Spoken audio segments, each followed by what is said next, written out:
Thank you very much for coming tonight to this event. It's the last one of the year at the Frontline Club, so I very much hope you enjoy it. Can I remind you please to switch off your mobile phones or turn them to silent. We're very pleased tonight to have the photographer Jocelyn Bain Hogg here to speak about his new book, which hasn't arrived yet. It will be on sale afterwards, and there's a very special offer for the hardback version. If you buy the hardback, you get a signed print made by the photographer himself and his assistant. We sweated blood printing them on Sunday too. Great. So I just leaves me to introduce our moderator for this evening, Sean Langan, who is a journalist and documentary filmmaker, and also a member of the Frontline Club, very familiar with other frontlines elsewhere in the world. You reminded me of membership due. Oh, God. Yeah. Oh, maybe. Okay, hand over. Thanks. Thank you very much for coming along tonight.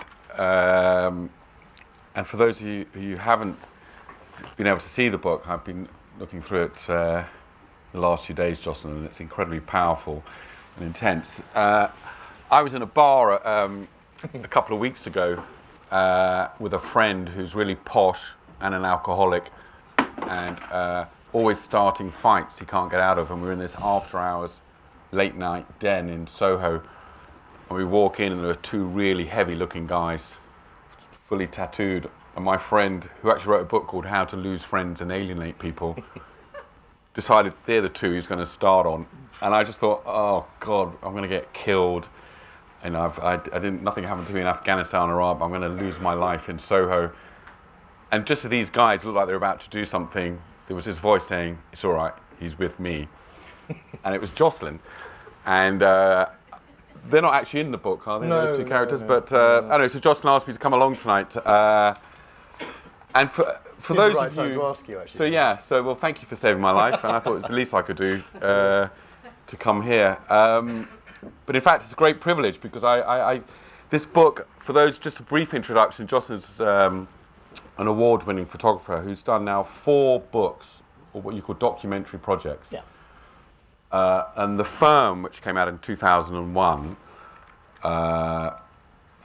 sort of covered a similar area and included one of the chapters on Joe Pyle. Yes. And then there is this book, which I guess it's fair to say is the follow-up. In a way, it is, yes. It's 10 years on.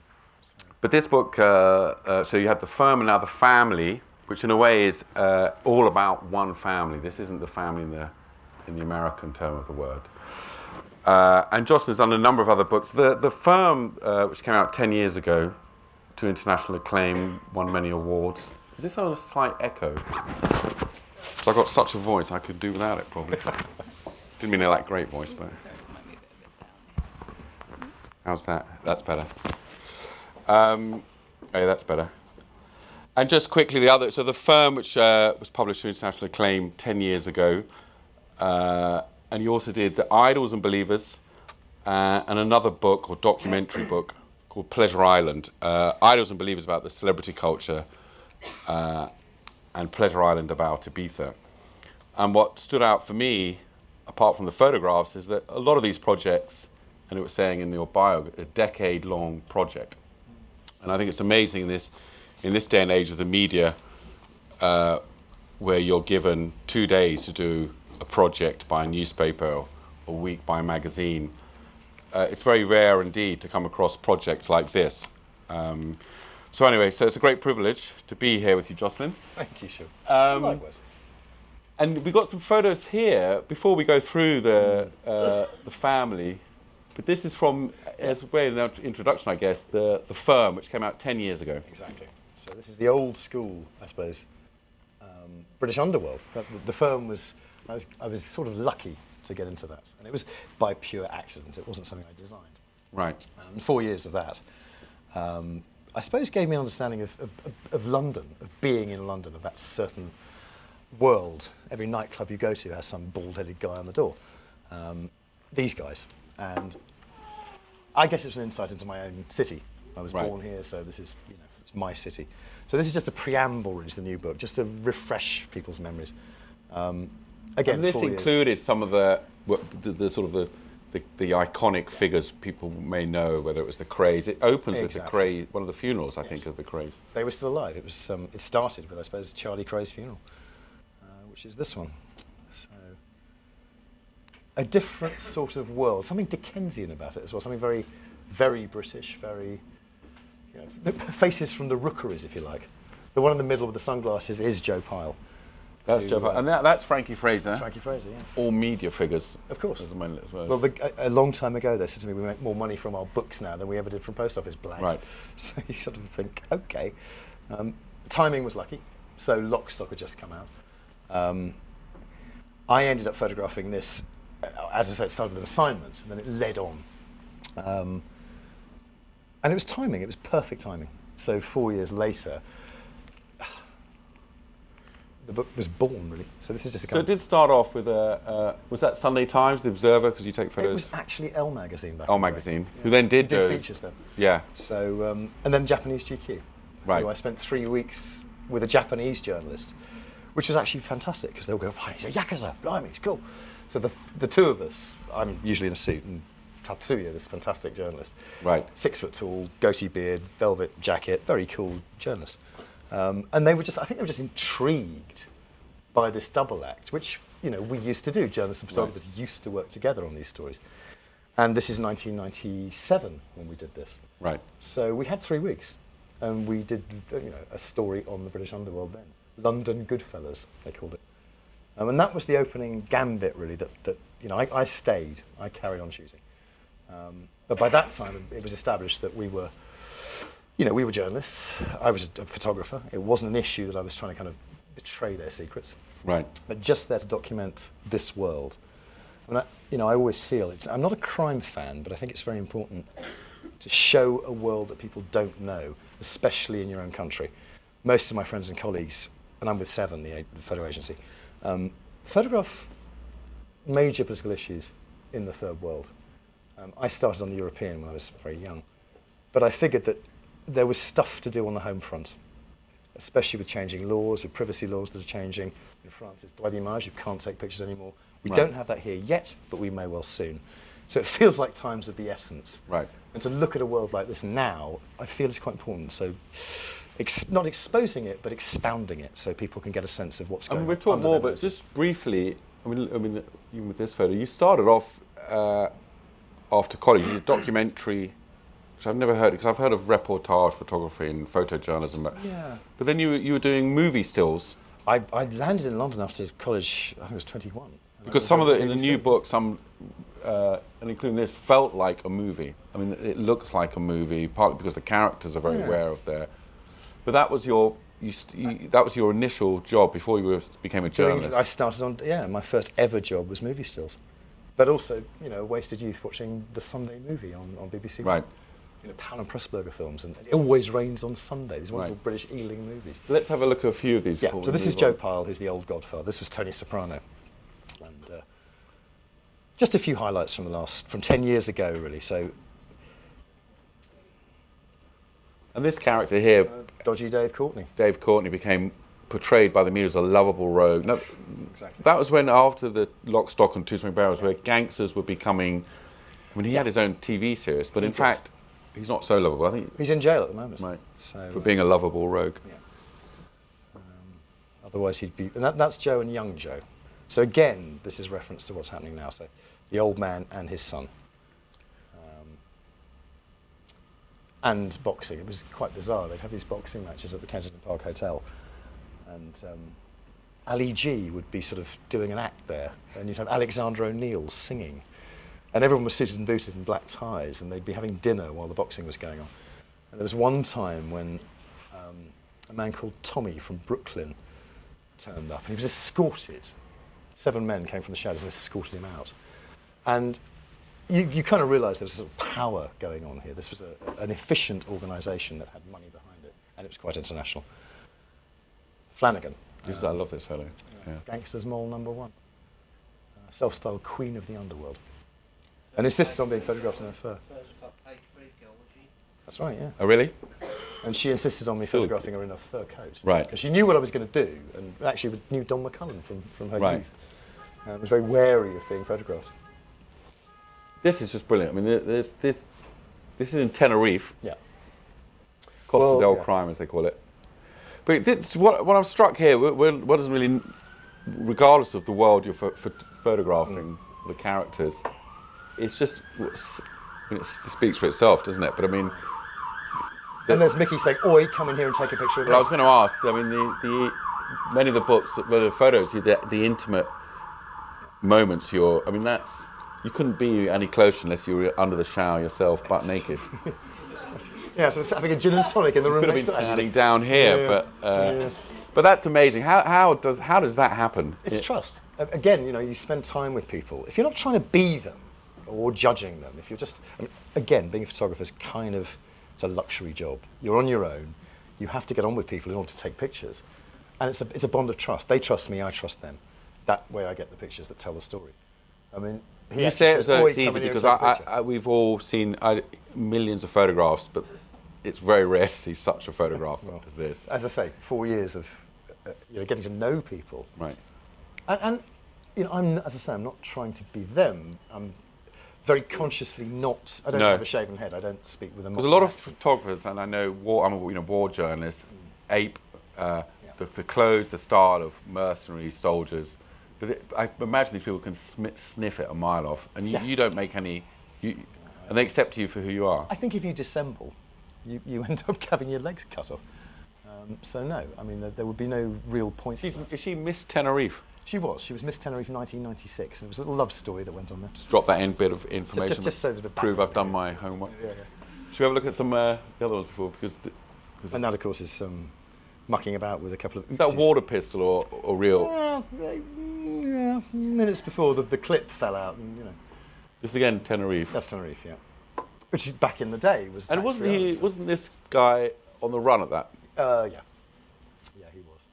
So again, this trust is they're trusting you really with information that could cost them their freedom if they're on the run. Yeah. I mean, this is 10 years ago. So again, this is the history of things. I don't know what's happened. Mickey's around apparently. I haven't seen him, but he didn't disappear under Mount Tidy. Right. It's lucky for him. And again, that sort of sense that the underworld isn't just British, isn't just English guys in suits. These are Welsh miners. Right. When Thatcher closed the pits.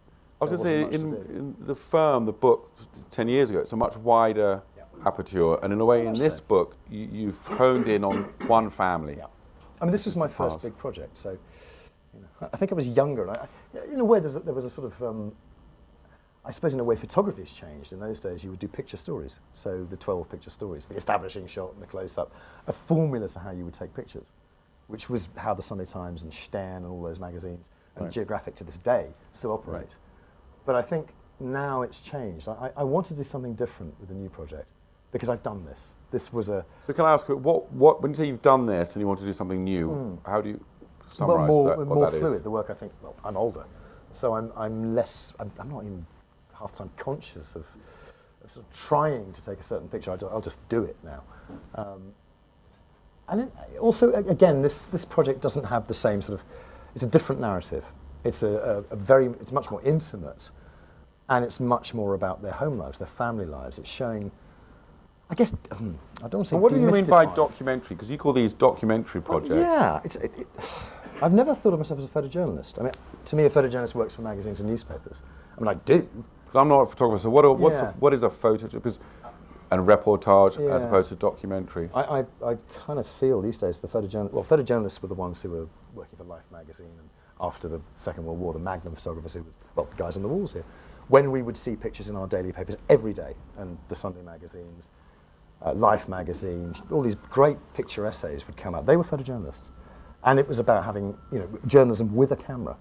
The argument today could be that the paparazzis are the modern photojournalists because their pictures are the ones being seen by everybody everywhere. I'm not. It's semantics, really, to sort of talk about that in terms. But you're not in. It's not like journalism where the photos are have impact. They're emotional. I don't really need to know what Joe Pyle's business is. No. It's not really a report about. No, it's not undercover reporting either. I mean, documentary photography, I think, is that. I suppose it's about the time taken. So I spend years on one project, Right. and pop up, 4 years later with this body of work. Presumably, because no one's going to support. We'll cover this after, but I'd Yeah. be interested to know how you finance that, because people aren't. Anything other. No one's commissioning these no, now. well, no, they're not. No. Or saying, go and spend 10 years taking photos. Let's have a move on for the. So this again is back, nearly done with the film. They like animals, you see. Roy Pretty Boy Shaw, who you'll see in the next project. This is him 10 years ago. I noticed at the Craze funeral, you're inside. I mean, you're inside the whole time, looking out. After the 4 years. No, 4 years later. They did I say was the official photographer at Reggie Crow's were you? funeral. It did say in the firm that you almost become part of the firm. Yeah, well, I think it's again, it's familiarity. They got used to me. I mean, you do. If you're always around, people sort of get used to you. They know you've got a camera. And I think the intention is to sort of be there, but the camera becomes invisible. Right. What camera do you use? Leicas. Right. Leicas. But actually Leica R's as well as Leica M's. It's all film as well. So you still, the new book's all it's all film film as well? yeah. Okay. Yeah. And it's about telling a story. That's, What comes across in a lot of the photos is they're very image conscious. They're aware of an image, a myth. What about the charge? I imagine it's a cliched one, but you're part of this image myth creation, creating these iconic figures. I don't know if you've got the other perhaps photos that's an here. unavoidable sort of, again, doing a big project which becomes a book by nature. That book it's quite elitist. It's a book. It's not a magazine feature. I mean, in the firm, there's not a single photo, say, which is disturbing in the point of this, or is this not necessary? I mean, there's plenty of things where you see people's eyes that you can see the menace they could do, or the violence, but you never see a photo, and is there a need for this? I mean, I've often been charged of not having balance, but I'm not a believer in that, but of, say, someone who's been fucked up by them, or beaten up. I thought about this long and hard, and there is a sense that if I had photographed any actual violence, I might be complicit, and there's a sense that also, would they be doing it for the camera? I wouldn't want to be part of that because it would change the dynamic. I think the just lifestyle a photo that doesn't conform to their. It seems like you're all the photos.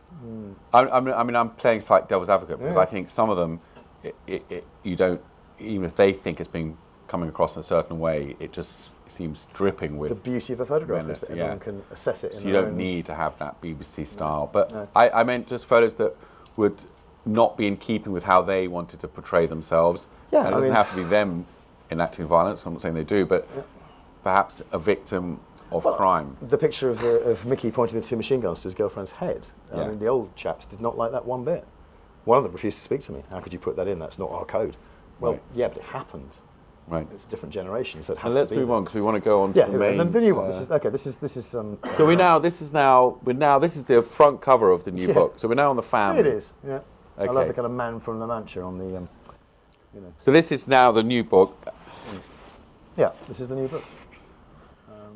So again, it's the Pyle family. So it's the next generation. Just very briefly, without going into details about them, but just as an introduction to the family, why you decided to this family, who are they briefly, and I mean, why the Pyle family? There's other there's families we've heard of who are more famous. I think partly because, from my own point of view, there's a continuity to the firm. Joe Pyle was, in a way, pivotal to the whole firm project. He was the consigliere. He was the one who knew everybody. Without Joe's... this is the father, Joe Senior. Yeah. And when you say consigliere, he used to be considered peacemaker between the 60s firms, the Crays, the Richardsons. And was up until his death in 2007. He still was quite a powerful man. I do love in the book, Jocelyn, and the people writing, the whole time you're saying, we're not saying what these people do. We're not hinting. He's called the killer, or he's called the consigliere. Yeah, but it's kind of like there's this veneer. So, yeah. But it's fair to say they, would they describe themselves, we're a criminal family, we're criminals? Yes, Alan certainly on the left there. Because I know they're involved in boxing, promoting. Yeah. It's plenty of, right. Well, but this is the family, so who are they? Well, this is Alan. When old Joe died, he anointed 3 men to be brothers to his actual son Joe. So, and these are the 4 characters here. So this is the real. This is Joe. That's Joe, his only son. Alan on the left there. He's on licence at the moment. He's actually just come out of jail. Right. And old Joe spotted him when he was boxing. This is Warren, who's the second in command. Right. And with his back to us is Mitch, who was the last to be anointed, Right. and he's now retired, Mitch. So there's the 4 brothers that constitute the. Are they talk to themselves as brothers, even though they're not necessarily related? Okay. Yeah, absolutely. And, asking them, well, when we do this book, what surname do you want? Oh no, Pyle, without a doubt, unequivocally, we are. And are they? They're Catholic. Are they Irish? Joe, yeah, it's Irish English, but Right. they're Londoners. I mean, in the book, we did some research, and this is lovely. The history of the Pyle family. Yeah, the first Pyle we could find in the Old Bailey reports was from 1832, and he was transported for stealing a handkerchief. In 1840. Shipped to Australia for nicking a hanky. Yeah. And then there was a one after that. Yeah. For ham and pork It was or something. bacon and lard. Yeah. So you could do the Piles of Australia. Well, you next. could. I mean, when I told Joe this, he was like, he chuckled quietly. Right. And there's a certain sort of sense that, there's a mistrust of the law since those days. They're an old London, and their grandfather was in Jumbo King's Cross. Pyle, a bare knuckle fighter. Yeah, so if we move on, so this is the family who've allowed you to, and it was because you'd photographed their father 10 years ago. And Joe, young Joe. I mean, Joe and I direct contemporaries. And the same you age. approached them this time? Yes. I mean, I got invited to a birthday party. I hadn't had anything to do with any of them for quite a long time. And one of them, Mitch, the one with his back to the camera here, lives in Ladbroke Grove. Right. And I bumped into him in a cafe. So, come to my birthday party. So that's how it all started again, really. So let's. So this is Dave T, who's he's old school. He was in jail when I photographed the first film. Right. But there's another photo of him just after this, isn't there? Quite soon. There's a few. Is it here? Is this another photo of him? That's him with his daughter. So. Because maybe it's the other one. But he reminds me. It looks like Apocalypse Now, Colonel Kurtz. Yeah. I mean, it's. Well, I remember again talking to the older guys and about the difference between the younger generation and them, and it was actually Freddie Foreman, who's kind of well-reputed old criminal. So, well, in our day, we wore suits, we wore grey suits. We wouldn't have tattoos because when we went to rob a post office, we'd be visible, so we had to look anonymous. The new lot, I don't understand it because they're all covered in tattoos. What? They're visible. So times have changed. This is Warren watching. No lighting on these photos. You don't use lights. Well, I do quite a lot, but this one I thought it was lit by the boxing ring. So he's watching a boxing match, is he? A lot of quiet conversations. Now, this is a theme of yours, almost a style, I noticed in the firm, of people leaning in, sometimes almost, there's some incredibly intimate moments. And I think Seamus, in his introduction, says, you're just watching and thinking, God, what are they saying, Well, not in this one, but there's a number in the firm and in this book where you're almost there with them, listening in. And I don't think it's this photo, there's another photo where it almost looks like they're kissing. Yeah. But the whole thing is incredibly intimate. And so where are you? You're standing... I'm pretty close to them. Not close enough to hear. But in all these photos, they're just completely, totally relaxed. Even when they're doing some incredibly revealing things in some of the later photos with your presence. Yeah. Again, this is all about time. Because I spent time with them. They know me. And they're not worried that I'm going to take a picture. I think a stranger walking in there, it would be very, very different. Yeah, I mean... But again, these are two of the guys from the old school. So Lou, here on the left, I've known him for a long time. But you were saying to me as well with this, it's because it's a subculture really, isn't it? That, if this isn't a public place, this is where they do business. It's through whispers, these little conversations at parties, boxing matches. They don't go to an office, they don't meet necessarily in back rooms. It's this little coming to... Well, at the end of the day, the police are watching their movements, and it's not... Right. Again, one of them said to me a long time ago, you can take as many pictures as you like, because the police know who we are. Just, don't record us, kind of thing. This is the obvious question is, it's odd that a family like this would want coverage. but and yet they're not the first. I mean, Yeah. the Krays weren't the first, but it's amazing how people you think would perhaps be advised maybe by that's people it. The not precedent to. was, well, the precedent was set with Bailey photographing the Krays all those years ago, and Donovan and all the 60s photographers. And, you know. So let's move on to some of the. Yeah. Mitch's birthday party in Ladbroke Grove. Which one's Mitch? That's Mitch's on the right. With Mick the mechanic. It's very useful if you're a second-hand guy. He's a good guy. Here's another one of these whispers. Again, these are the old guys. This is the old school. The first section of the book refers back to the firm because some of the older generations still around. But you talk about the old guys, and which old. They're not that old. I mean, Barry here. But even this book, it looks like in this day and age of computer crime, you know, hacking, that this looks like a bygone era. It's interesting. When I first showed publishers that, they thought it was from the 60s. I'm not talking about the firm. I'm talking about the family. Even these guys, they don't look like. They look like how I'd imagine. Yeah. Again, which comes first? And they talk about it, about ethics, codes, and how this new generation. They do. I mean, so they still. Do you feel it's a sense of it's a coded life. Their time has passed. Well, it doesn't appear so. I mean, this is still going to stay. I mean, the new generation are espousing the same values that the older generation. I heard one of them. I think was it one of their was complaining about the riots and how I think they look banged up, askance at the whole sort of teenage attitudes. Again, it would, if you were part of an organised family. Again, I'm not a criminologist, so I can only surmise some of this stuff. But from talking to Joe and the others, they do look with astonishment at this idea that kids shoot each other in the street. Do we need to know what they do to appreciate these photos, or do they speak for themselves? Because I don't think it's that necessary to know too much about. And again, I'm not an investigative journalist. This is I'm a photographer.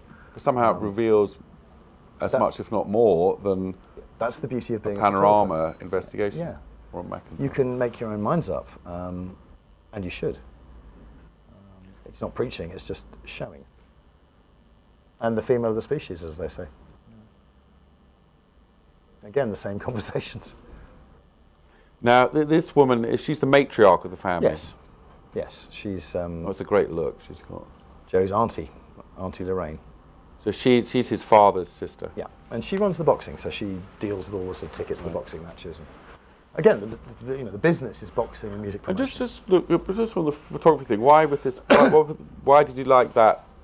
It's something. Again, it's the intimacy. It's the moment that's going on where Joe is talking to his auntie. And the look in her eyes. There's a moment. A wise face there. Oh yeah, I'm sure she gives him good advice. I'm sure he listens by the look. I would say so. Wouldn't you? Oh yes. Well, this is great. This is what I meant about them playing up to the image. Yeah. Well, yeah, you couldn't really invent it, could you? I mean, this is in a back room at a party, and there was a business meeting going on behind him, and Dave T, as he's known, was on guard. Really, he was just keeping people away from that meeting. What he didn't realise was the Al Pacino picture was above him. And he didn't realise that? I don't think he did, no. He'd had one or two becks by that time. And in fact, he was gradually slumping down the chair as I took pictures of him. So I had to catch him before he actually sort of slipped off it. But, as you were saying, it wasn't a great role model with his ending. Well, I mean, not. I mean, you really wouldn't want to go the way Scarface did, would you? Yeah. That's great. There's a lovely thing where Joe's sons are called, his first son's called Sonny. It's like, Joe, I actually said to him, have you seen The Godfather? You know, Sonny, the first son. Yeah. Are you sure about this? Yeah. I mean, he laughed.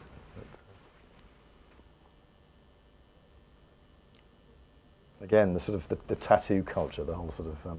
But it almost seems comic book. Some of the like there's other tattoos with a knuckle duster, the swallow. Yeah. Not necessarily the smart thing. If I was going through customs, you know, I wouldn't want that. But it's like a sort of playing up to this. Yes, I mean, again, which comes first, the villain or the villain suit? The whole George Raft, Jimmy Cagney suit thing. They're not really playing the grey man, as it were, is it? No, there's something very. I mean, you know, you walk into a place, say the boxing, and you know exactly who's who. There's a presence to these guys. It's inescapable. This is, I just think, is just. I won't talk about that. I just love this photo. Yeah. a night out in Knightsbridge. Yeah, not much I can say about that one. Well, what I love is, I don't know if I need to draw the attention. I love this little white residue in the middle guy. But when you talk about the famous for Cartier-Bresson's capturing the moment, you could wait for years before you get three people so perfectly. You know, the fact that the middle one, he's got that. How does this capturing that kind of moment come across? Because that's... You sort of hang out, really. I was sitting at the same table. That's the sort of thing we live for, isn't it? I mean, I know when I'm making films, but it's... Well, there's still that kind of catching the moment thing, which is what stills can do. So it informs you in one image. Knit them together and you have a story. But the one image is, I think, what... When you hang out with them, did you take a lot of other photos before you got... Are there a lot of photos in the contact sheet? There's 3 or 4. Yeah. And then she got quite cross. So I kind of stopped. Now, they're out, the other two were fine. But they're outside, a pub in... Well, you can't smoke inside anymore. So you're sitting outside, the Beauchamp right. in Knightsbridge. But I don't believe you have to go outside to do the coke, do you? You're allowed to do that inside. Are they doing coke? I didn't say that. Right. So I don't... No, well, I mean... I'm not giving something away there, am I? No, probably not. No, it's pretty obvious, isn't it? So, yeah. I think that's one of my favourites in there. And who are these guys? Well, this is Teddy Bam Bam on the left, whose uncle worked with Old Joe. Right. And Teddy, he's West Indian, but he's sort of part of the British family, I suppose, British family. I suppose you could call him the cousin. Right. But he trains the boxers, he works with the boxers, and is South East London. And, right. Has connections with the West Indian families as well. So. Right. Started a charity boxing thing now. Okay. There's Teddy. And that's his henchman, Rocky, behind him. Right. Yeah, that's a great photo. I love that photo. And this is Cream, who again is in the family, who's a rapper. This actually isn't in the book because we couldn't find a place to put it. I was going to say I haven't seen this. Yeah. No, it just didn't fit in the book, and often that's the case. What's happening here? That's the hot tub. Yeah, this was Bendover's party, Bendover the porn star's party, and Cream was asked to sort of rap there. I mean, there's a sort of link between the underworld and the porn world and all of that. So. Bendover? Is that Bendover? No, Bendover was actually, I don't know where he was at the time. But yes, it's a man, is it, Bendover? It's a man, yeah, 70s porn star. Oh, really? Who had a party in beginning of this year in East End. And it's just a kind of mad picture, really. I mean, Cream, again, that link between music and even though you're trusted, has there ever been points, because without casting, aspersions, but, if people are drunk, late night, doing coke, not saying everyone is, it's like, what do they say? What do they say in the Daily Mail? It's like, these people aren't doing it. The people in this photo aren't doing it, but lots of people there were. Yeah. But you've never been, it's never sort of, things have never got out of hand, but these are quite sort of charged, touch wood, intense people you're dealing with. Yeah, it's a bit of a tightrope. So nothing's ever... as I say, not yet, touch wood. I mean, it's always worrying. But no, not yet. Right. I hope it stays that way. And again, back to Teddy's friends down in West Norwood. One of them said to me a long time ago, there's no racism in crime, we all hate the bill. Well, I noticed that comes across in earlier books. Yeah. And it still seems true to this generation. Yeah. And I guess, I mean, again, I'm no criminologist, I don't really know, but you get the feeling that all the Brits now stick together. So. I mean, they do talk about the foreigners, but they talk about the Russians or the Albanians, the Turks. I think it's like any business, isn't it? One thing I see comes across is that they're quite open-minded and accepting of eccentrics. I mean, it does seem. I think otherwise I wouldn't be there. I'm sure I would have been. Yes, yeah, they are. Which is how that might not be how you'd imagine that world, but it's quite. There is a flamboyance. It's definitely true. An open mind, acceptance to some. Dave T again. I mean, the face. Is that Colonel Kurtz? Yeah, it just takes me to that sort of Dickensian vibe, and it's almost an international face, but it's very British at the same time. And what are you trying to? You're not an investigative journalist as such, for what you're saying, but are you trying to reveal an essence of the person when you're taking a portrait like this? What are you hoping for? I think that's ambitious. I mean, I'm a photographer, not, I wouldn't call myself an artist. For me, it's about the subject. It's about these people. It's about them. It's always about the subject. So I let them speak. At least I try through the pictures. So it's their faces, their voices that I want to show to you guys. So this is revealing a world I don't know either, to people who don't know it as well. But what is this face? What, when you look at it, I mean, I think there's many things in there. not all of them good. I mean, Not all of them good. Possibly not all of them good. Yeah, there is that. Is that what you're trying to do? You imagine some sort of, Victorian phrenologist looking at the bumps on his head. I'm not quite sure. I mean, there's an air, and in a lot of them, there's with their eyes staring at each other. There's that there are very threat few hanging pictures in the air. where actually anybody looks at me. No, exactly. And what's right? Hollywood tea. Yeah. I think it's just black and white, actually. They're probably false, for all I know. He is 63. He's doing quite well. So. But again, I think all photographers, there's a sort of interest in faces. It's what we do sometimes. And if you're doing a book project, then you have to have that punctuation. It helps to know, doesn't it? I don't think that's in his case, but because we know, it's like I deal a lot with terrorists, Taliban. Yeah. So I can have something which is otherwise normal, but what's giving it its energy, if people know, oh, he's a suicide bomber. Is it that we know they're criminals, I think it's inject also some sort of... when one of them walks into a room, you sort of know, you feel the presence. I think they'd have these people you've got. If Dave T walked presence. in here, we'd notice him. You would not miss this guy. Right. There's something about that.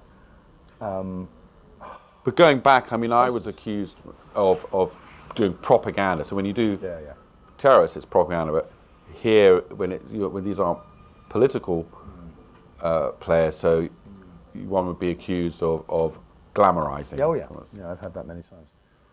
Well, how do you answer that, Charles? Because look at the picture. Is this glamorous? Doesn't look glamorous to me. I mean, look at their lives. Do you want this? But I think they like the fact that they got the photo with Al Pacino.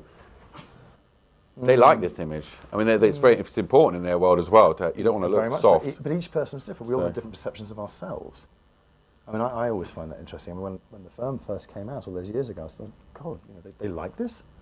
But this is almost this is a bit hardcore. It's not necessarily showing them in a good light. But do you think at least subconsciously... No, it doesn't. I mean, that's my perception. But the menace comes along, and the fact that you think this person may have really hurt someone, so you feel a slight revulsion there, which I think is... Yeah.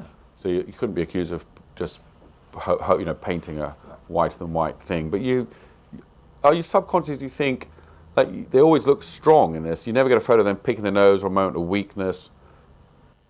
Well, I wonder. I think there's certainly vulnerability in here. There's a very human side. That's when we get to the kind of family section. Let's carry on then with the... Yeah.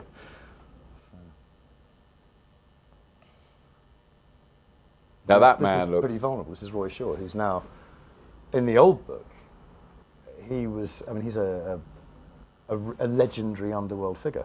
Bare knuckle fighter who beat Lenny McLean and spent, I think, 20 years in Broadmoor. It looks like his eyes are slightly disconnected from his brain. He's got dementia. He's now in a nursing home. Right. And this is the early stages of it. So yeah, this is it's pretty frightening. Pretty frightening man.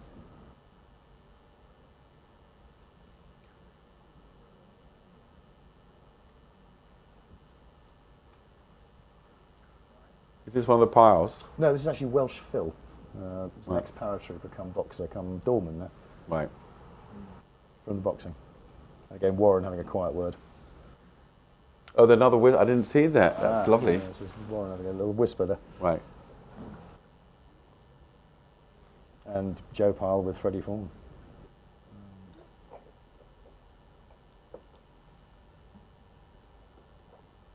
That's a play fight. Yeah, the mucking about thing. Tricky, again, connected in some way to the family. Who's the guy with the walking stick? Well, he's Vincent, his name is, and he'd come over from Spain just for the boxing with Freddie Foreman. This is 7 in the morning in a nightclub in Brixton that stayed open as an after party. Right. I noticed Seamus was saying about you that you're flat. So you'd come home from this, and then have to take on your normal assignment next day. The nature of a personal project, you sort of just do it when you do it, when you can.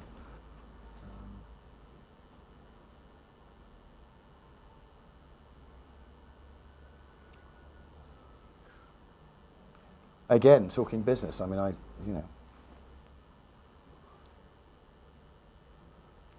It is. You see, the whisper is throughout this, isn't it? It's running. Yeah. And these are the four brothers, so the portraits that in the book there are quotations. Which one's this? This is Warren. Oh, this is Warren. It's number 2. They're the eyes. You notice in a lot, that intense, slightly. I mean, that's a adrenaline pumped. Yeah, it looks like fueled eyes, adrenaline fueled. Don't want to argue with it. And Alan, the one on license now. And Mitch. And Joe.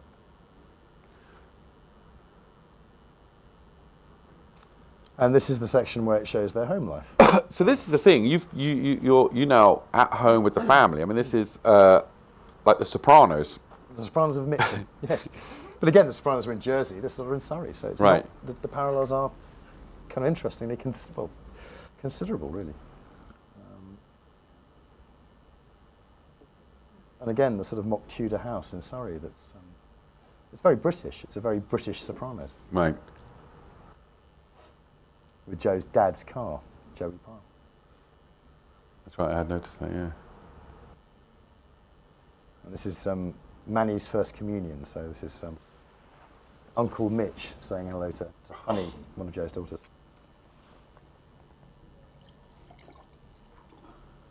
And the proud dad. That's a really nice photo, isn't it? I mean, there. Yeah. I love the names. Well, Cassius in the front after Cassius Clay, because the boxing thing. And Manny in the white suit, because his dad's Clive Black, and even though Joe's a Catholic, you know, Manny's a good Jewish name. And then young Sonny with the sunglasses behind. Oh, the Beckham boys. Yeah. And of course in church. Are the sons aware of their kind of... Again, I think they're a bit young. I don't know. It's not a question I've asked yet. But I'm sure they don't put up with any nonsense at school. Now, again, what do you think their motivation is for allowing you into this? Is this image management by Joe? Quite a smart guy, or is this just he's agreed to let you in? You pushed for this to see this private moment. Very much so. I actually insisted that I photograph the communion. It's like okay, and they're saying a prayer for Grandad at this moment.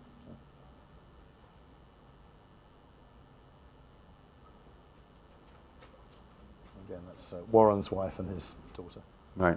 With Mitch. And Warren being dad.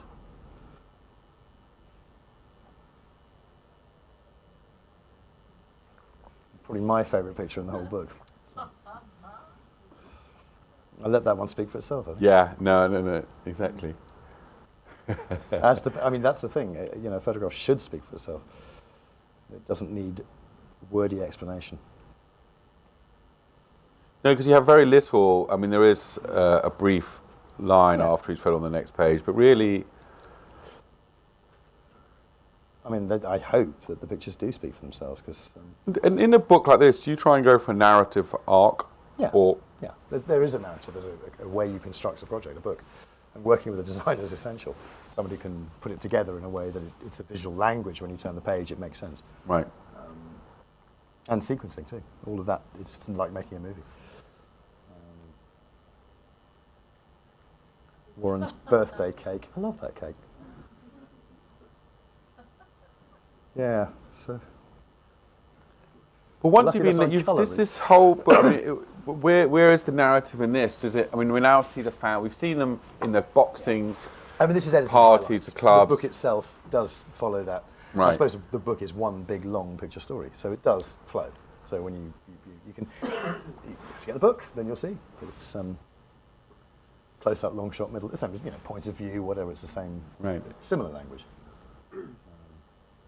Again, Warren with his kids.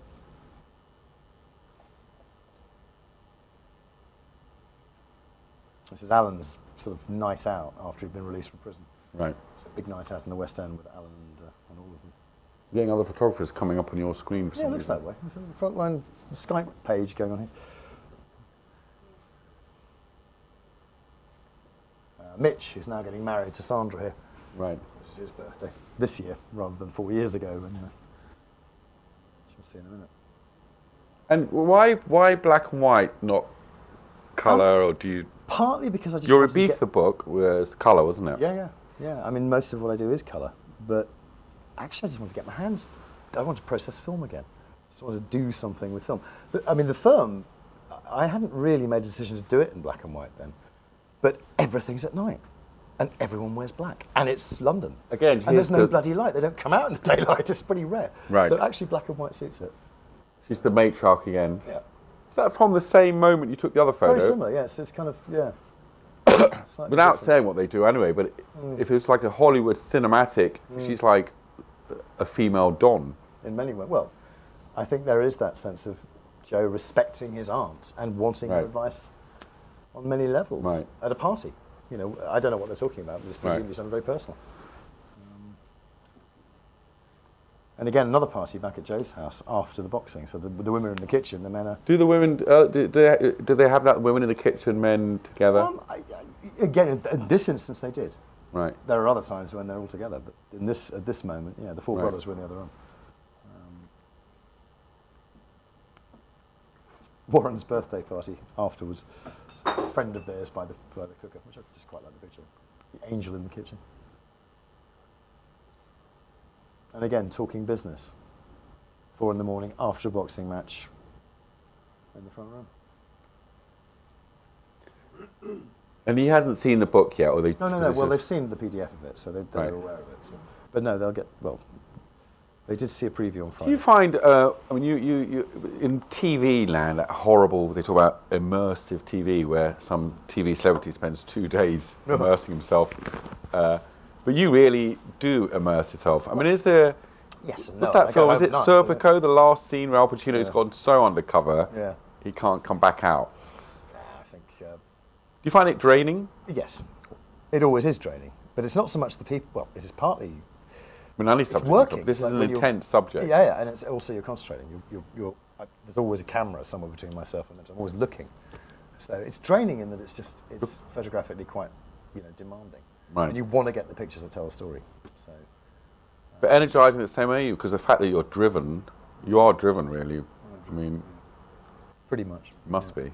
Yeah, I think I wouldn't be doing it otherwise. It's yeah. I'm not sure about time, how, so I won't, because I bring some other. How are we doing for bringing other people in? Oh, shall I just whiz through? So let's go. Yeah, okay. We'll do a lightning one. So, Teddy Bam Bam's father's funeral. He's very kind of embarrassed by his mum. And again, the family pay their respects at the funeral.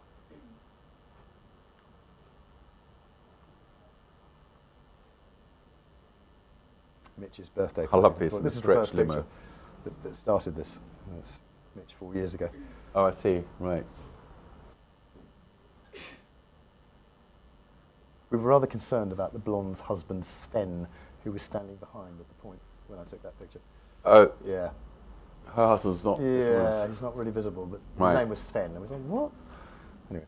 What comes across in that photo, like the other one where they're doing the lines outside the pub, is a complete disdain for the law, polite society. They don't really give a fuck, do they? They're on the street. Well, pretty much. It's just, yeah.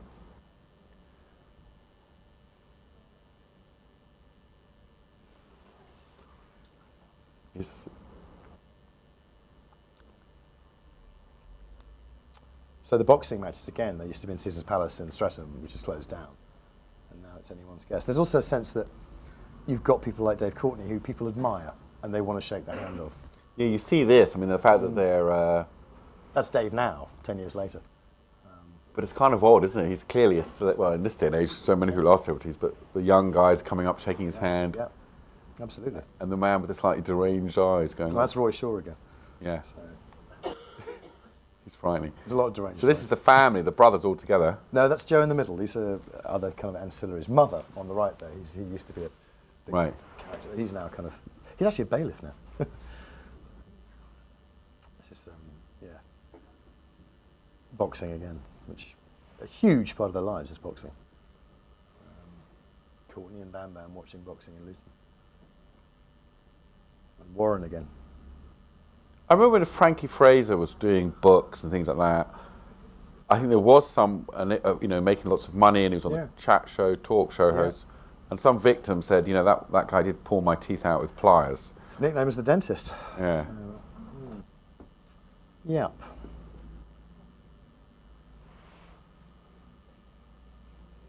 That's it. That's the print that goes with limited edition books. That's not in the book. Right.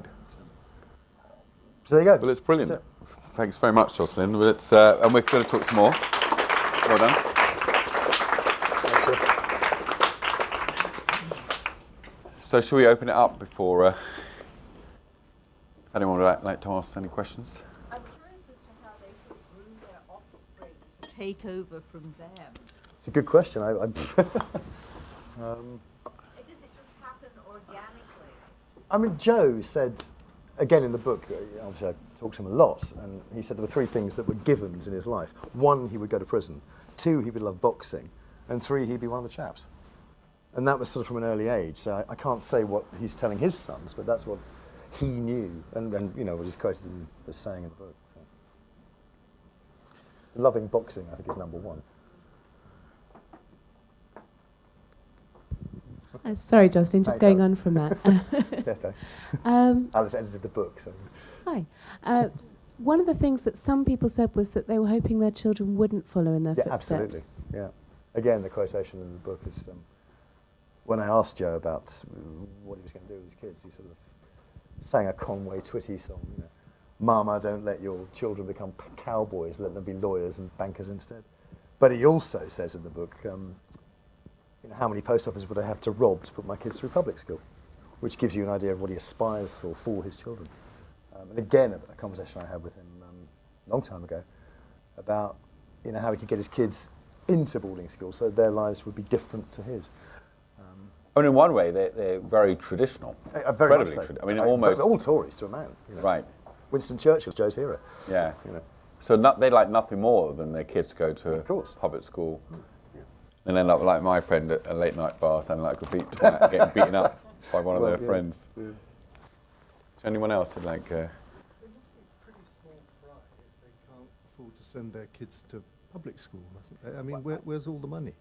That's a good question. I really don't want to even guess at that, but the police do watch everything they do. So if they suddenly come up with, 10 grand a term, it might raise a few questions. Because what's the economics? I mean, it doesn't sound like a kind of... I think that's something you'd have to ask them. I really haven't really gone into their financial... it might not be wise for me to ask them about their financial arrangements. But again, the law is changing very fast, and people are really, the police are certainly looking at how money is spent. I mean, now a criminal's assets can be seized. So I would say Joe was being a little disingenuous about that. But they say they're making more money on their books than crime. God help them. Well, quite. Yeah. I mean, I think there's old days of robbing post offices have definitely gone. I mean, computer crime is a big deal. There's still, crime is still... We're making money, Jocelyn. So the books take years and years to do. Yes. Yes. And it's great that someone like you is prepared to do it. But at what cost to yourself, sacrifice? Because how does it work? Do you? I know, like you mentioned, Japanese GQ and so Stern. But it costs money to make these books. It does, yes. I mean, this is the thing. I think the way I look at it is that I do the commercial work. I mean, I do advertising work, which pays for the bills. I do editorial. One sells stories and features, whatever, in order to cover the cost of doing things like this. And you hope you sell some books as well, because these days photographers have to pay for their own books. And does it work? Which is bloody scary, actually. And does it? This adds to your gravitas, kudos, which does that then get you more work it's for more magazines? Passion, I think. No, probably this will. I'm just thinking of the technicals. I don't want to bring it down to such a, after this. we're all my God, working. he's a gangster. They think I'm a gangster anyway. So I don't know. No, I think it's something. Does it? Can you charge more to Sunday Times because you've had a book which has gone? No. They're still paying the same fee they paid 15 years ago. No, I think it's. So what is it then? So leave. It's almost a It's bloody about- mindedness on my part to actually prove the point that we can still be photographers and do projects that matter, that show people how other people live. Because we are an endangered species now, the documentary photographer, the photojournalist. And it's just very, very hard to get stories out there. The only real way now is books and personal projects. You can get it online, you can put it out there for nothing, but to do a book, there's something immutable about it. This is the way you see things. This is a sense of how things are. I mean, Alice, an editor, Henrietta, the designer who I work with, all the people who contributed to this. It's different people working in their own specialist areas to make one thing good. Does someone like you? Does it need to be slightly obsessive? I imagine your home life is pretty. When The cat maybe this died. is cliched, but I know it's true of me. And I heard about your flat being a bit of a tip and rolls of film everywhere. Not that bad. Not tip, I didn't mean it in that way. But you know, there's film in the sink. They've gone. Just the night before. But I know me, I was really together making a documentary in Afghanistan, but I can't pay a bill in London. Are you slightly? That's why I have a cleaner. Yeah. You're slightly obsessed when you in these when you get to these projects. Things, yes, you do. Yes, yeah. I mean, this has been hand in glove with which has been curious. Doing this with another project, which is coming out in March, on the upper classes. So a British entertainment, which comes out in spring. So I've been doing this. Don't come here and plug your next book. No, it's great. Any other questions? Ben Dover's porn party and then going off to a society wedding in the morning. I think that one first. Yeah. Many of us have the convenience of flying off somewhere, shooting for a few days or a few weeks, and we have that separation from our work. But this was very much in your own backyard. Did it ever get to a point where you thought you couldn't keep doing it? That's a good question. I thought about that. I think, not yet, but that's part of that sort of complicity and trust. I mean, they know me. They've been to my house. It has to be that way because I want them to know that I'm not hiding anything. There's no sort of, there's nothing hidden here. There's no agendas here, and I think it's yet. We'll see what happens next. The book, when they see the book, let's hope everything's okay. It should be, because there's no surprises for them. No, and they know that I'm not one of them. I'm not trying to be one of them. I am a photographer.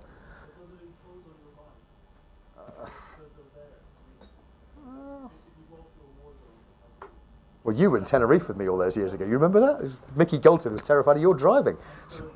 The Tenerife looked terrifying. When you were saying like they were saying 90% of them are charged the whole time, banging it. Yeah, I mean that is it's. I think it's. But it is important, even if there's not a threat to you. Yeah. Demarcation. All like the war journalists, we can park it and come when here. The film finished, that was it. I didn't have anything to do with any of them, so I bumped into Mitch that day. Yeah. And thought, well, it is 10 years on. It might be interesting to look at what's happened now. Have they seen the book? A couple of them have, but they'll see it on Thursday when we have the launch at Host. We've got someone else here. Sorry. Hi, Jocelyn. I just wanted to say that you said you had a sort of a gap between the first book and this one. Yeah, 10 years. I've done 2 other books in the meantime. With the sort of the next generation, is it something that you're going to continue shooting? Firmest? No. Is that the end of it then? No, definitely. I think this is. No, I'm going to be too old to photograph young Sonny when he's taken the reins. I think that's somebody else's job. That you decided that you're finished with it? Is it? Or yeah. I mean, it's. I don't think it's. I mean, never say never, but in 10 years' time, I very much doubt I'll want to go back to seeing this again. I think it's interesting now because of especially what's happening with teenagers, and it's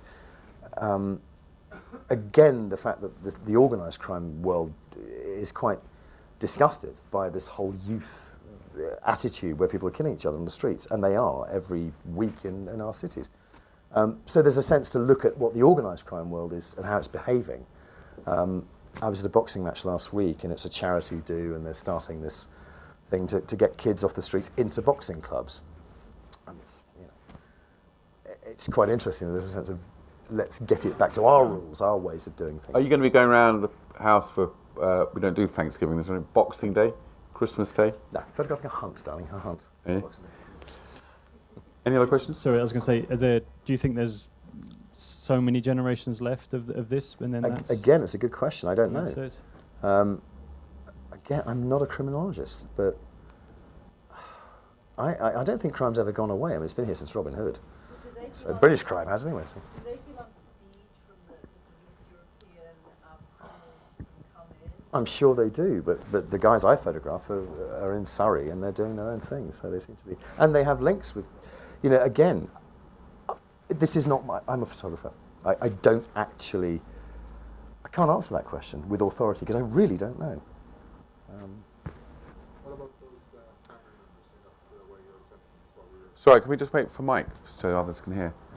I'm just wondering about those family members who got sentenced or put away while you were following them. Well, Dave T. I mean, I didn't meet him the first time round because he was in prison. Second time round, he's a very big presence. Dave Courtney is now in jail. Otherwise, he'd probably be here now asking questions. What were they convicted of? I don't know. Again, I'll just see if there's anyone else first before we've already asked a question. Or do no, they do want to. You don't get a lot of soundtrack with still photographs, but you must have heard a lot. Did they ever, I'm not asking you to say anything, but did they ever talk shop in front of you, or was it all... And in fact, if they did, I would have walked to the other room. I mean, Joe did say to me that I have an uncanny knack for never being in the wrong place to overhear things. And I have made that my business, assiduously. I'm a photographer. So is that it? The questions? Well, look, Jocelyn, thanks so much for that. It's a pleasure. It's been a real pleasure. There you go, ladies and gentlemen. Well done, mate. Very good. Thank you.